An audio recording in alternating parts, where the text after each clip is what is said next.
নমস্কার, আমি চন্দন। এখন রাত 2:15 আর এই মুহূর্তে আমি ফেসবুকে একটা ভিডিও দেখলাম।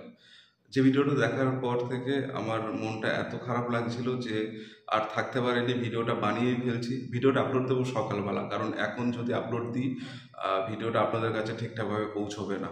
তো এক বাংলাদেশি ভাই কোনো এক অ্যাক্সিডেন্টে তার আহ, ভীষণ ক্ষতি হয়ে গেছে শরীরের। তার ব্রেইনে আঘাত লেগেছে, সেখানে অপারেশন করা হয়েছে। তার হাত প্যারালাইজড হয়ে গেছে, সে আর হাত নাড়াতে পারে না, মানে হাতে কোনো কাজ করে না। তার ডান পা সোজা হয়ে রয়েছে, সেটা আর ভাঁজ হয় না। তো সব চিকিৎসা বাংলাদেশে করার চেষ্টা করেছে ভাইটা, কিন্তু ওখান থেকে ডাক্তাররা বলেছেন যে বিদেশে যেতে হবে। এখন একটা সাধারণ পরিবারের ছেলে কখনোই আহ, ইউরোপের কান্ট্রিতে গিয়ে চিকিৎসা করাতে পারবে না, সেটা আমি আপনি সবাই জানেন। তো ভাইটা ইন্ডিয়াতে আসতে চাইছে, আর তার কিছু টাকার প্রয়োজন আছে। সে অসহায়ের মতন ভিডিওটাতে বলেছে, যেটা আমার খুব খারাপ লেগেছে। তো ভিডিওটা প্রথম দেখুন, নাহলে আপনারা ব্যাপারটা ঠিক ফিল করতে পারবেন না। আসসালামু আলাইকুম। আমার নাম মোহাম্মদ রিশাদ হোসেন।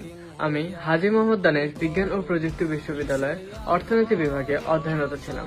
তো দীর্ঘ 1 বছর আগে আমার একটা ভয়াবহ সড়ক দুর্ঘটনা হয়, অর্থাৎ মোটরসাইকেল অ্যাক্সিডেন্ট। এবং এই অ্যাক্সিডেন্টে আমি আমার মাথা, হাত এবং পায়ে গুরুতরভাবে আঘাতপ্রাপ্ত হই। আল্লাহর অশেষ রহমতে আমি বেঁচে যাই, কিন্তু আমার মাথায় দেখা যাচ্ছে কিনা জানি না, এখানে ব্রেন হ্যামারেজ হয়। এবং এরপর আমার হাতে যদি আসি, আমার হাতটা সম্পূর্ণ প্যারালাইসিস হয়ে যায়, যেটাকে ব্র্যাকিয়াল প্লেক্সাস ইনজুরি বলে। এই হাতটা সম্পূর্ণ প্যারালাইসিস হয়ে যায়। আর পায়ের কথা যদি বলি, পায়ের প্রথমে সব বোনগুলো মানে পায়ের হাড়গুলো ভেঙে যায়, এবং তারপর সেগুলো রিপেয়ার করার পর পায়ের হাঁটুটা অর্থাৎ এই হাঁটুটা জাম হয়ে যায়, যেটাকে নি স্টিফনেস বলে। অর্থাৎ পায়ের হাঁটুটা আর এরকম বাঁকা হয় না। আর পায়ের পাতাটা অর্থাৎ এই যে পায়ের পাতা, এই পাতাটা পড়ে যায়। পায়ের পাতাটা এরকম সোজা হয় না, যেটাকে ফুট ড্রপ বলে। পায়ের পাতাটা একেবারে পড়ে যায়, যেটা এরকম ভাবে উঁচু হয় না। তো আমার মাথা এবং আমার হাতের অপারেশনটা দেশে হয়।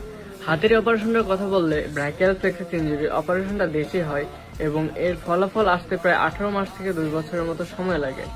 এবং এটা আর কখনো আগের অবস্থায় ফিরবে না। ডক্টর বলেছেন যে 65% রিকভারি মে হ্যাভ পসিবল, অর্থাৎ 65% রিকভারি হতে পারে হাতের ক্ষেত্রে। আর পায়ের কথা যদি বলি, পায়ে এখনো 2টা সার্জারির প্রয়োজন। একটা হচ্ছে পায়ের হাঁটুর জন্য এবং দ্বিতীয়টা হচ্ছে পায়ের পাতার জন্য। এবং এই 2টা অপারেশন বাংলাদেশে হবে না বললেই চলে। আমি অনেক জায়গায় খোঁজ নিয়ে দেখেছিলাম, বাট কোনো জায়গায় এর অপারেশন হবে না বাংলাদেশে। এর জন্য আমাকে যেতে হবে ইন্ডিয়াতে, এবং এর জন্য প্রায় 5 থেকে 6 লক্ষ টাকার প্রয়োজন এই অপারেশন দুটো হওয়ার জন্য। তো আমার ফ্যামিলির পক্ষে আর বেয়ার করা পসিবল নয়। কেননা শুরু থেকে যদি ধরি, শুরু থেকে আমি প্রায় 20 দিনের মতো আইসিইউতে ছিলাম, এবং এতগুলো অপারেশন সব মিলে প্রায় 25 লক্ষ টাকা এদিকে চলে গেছে। এবং আরো যে 5 থেকে 6 লক্ষ টাকার প্রয়োজন, সেটা আমার ফ্যামিলির পক্ষে আর বেয়ার করা পসিবল নয়। আর শুরু থেকে যদি হিসেব করা হয়, আমার 20 দিন আইসিইউ এবং আমার শরীরে এতগুলো অপারেশন সব মিলে যত খরচ হয়, তাতে আমার ছাত্রদের অবদান অপরিসীম। যেখানে আমার ইউনিভার্সিটির স্টুডেন্টরাও যথেষ্ট সহযোগিতা করে, এবং অন্যান্য জায়গার ছাত্ররা, অন্যান্য ইউনিভার্সিটির ছাত্ররা হয়তো সহযোগিতা করে। তো এজন্য আমার বর্তমান অবস্থার উপর বিবেচনা রেখে আমি আমার সাহায্যের জন্য আবেদনটা ছাত্রদের নিকটে করতে চাই, যে দয়া করে আমার সহযোগিতায় এগিয়ে এসে বাধিত করবেন। কেননা ছাত্ররা চাইলে পারে না, এমন কিছু আছে যেটা আমরা হয়তো দেখেছি। তো এখন আমি আমার পার্সোনাল বিকাশ নাম্বারটা মানে পার্সোনাল ফোন নাম্বারটা বলতেছি, সেটা হচ্ছে 01758256055। এটা হচ্ছে আমার পার্সোনাল নাম্বার, এবং এই নাম্বারে বিকাশ এবং নগদ দুটোই খোলা আছে। আপনারা চাইলে এই নাম্বারে আমার সঙ্গে যোগাযোগও করতে পারবেন, এবং আমি আমার ব্যাংকের হিসেব নম্বরটাও নিচে দিয়ে দেবো।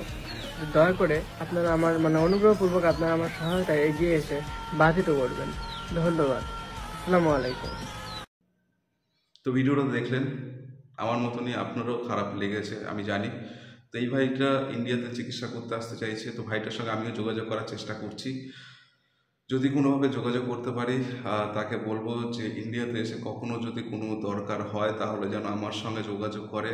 বা ইন্ডিয়া থেকে যারা ভিডিওটা দেখছেন, তারাও ভাইটাকে সাহায্যের হাত বাড়িয়ে দিতে পারেন।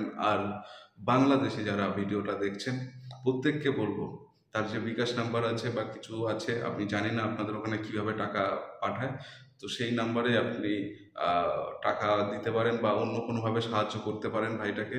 এটা অথেন্টিক নাম্বার কিনা বা ভাইটার নাম্বার কিনা সেটা একবার যাচাই করে নেবেন।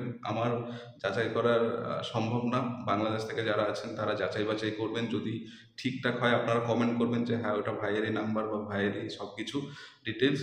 তাহলে ভারত থেকে হোক বা বাংলাদেশের রাজ্যে কোনো কোনা থেকে হোক বা যারা প্রবাসে থাকে তারাও কিন্তু হেল্প করতে পারবেন। তো এই মুহূর্তে ভাইটার খুবই সাহায্যের প্রয়োজন। আমি শুধু বলছি না যে টাকা দিয়ে সাহায্য করুন, আপনারা যে যেমনভাবে পারবেন সাহায্য করতে পারেন, যে যেভাবে পারবেন। তো আমি আমার মতন করে চেষ্টা করবো সাহায্য করার, আপনারাও আপনার মতন করে চেষ্টা করুন। ভাইটা একটা সুস্থ জীবন পাক, এটাই চাই। জীবন সবার আছে, সবারই সুন্দরভাবে বাঁচার অধিকার আছে। তো চলুন সবাই মিলে যতটা পারি ভাইটাকে হেল্প করি।